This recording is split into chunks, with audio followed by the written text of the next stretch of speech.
पारिवारिक कलह में अगर सबसे अधिक केहू परेशान बा तो घर के बूढ़ पुरानिया लोग परेशान बड़े लोग। एक जने अपने पतोही से तंग आके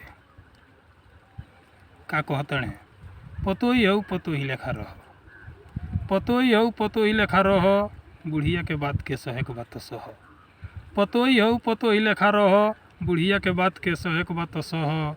हमरे घर में रह के हमरे से लड़बू, हमरे घर में रह के हमरे से लड़बू, ढेर सुटुर सुटुर लोला पढ़बू।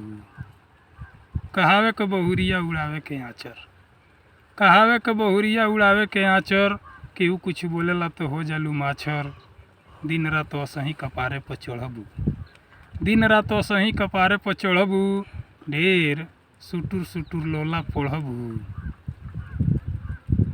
जाके नैहर अपने बाप के धमकई ह, जाके नैहर अपने बाप के धमकई ह, आ रही के ओइजा हड़कुलिया चलई ह। इहे रहनी बाटे तो ओहुजा न अड़बू, इहे रहनी बाटे तो ओहुजा न अड़बू, ढेर सुटुर सुटुर लोला पढ़बू।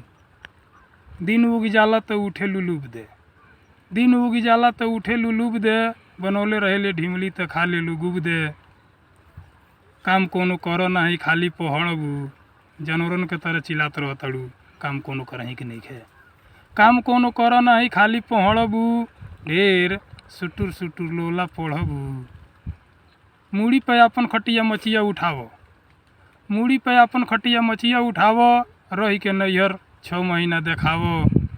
मूड़ी पे अपन खटिया मचिया उठाव, रही के नैहर 6 महीना देखाव। लइका के कमाई अब ना हचड़बू, लइका के कमाई अब ना हचड़बू, ढेर सुटुर सुटुर लोला पढ़बू।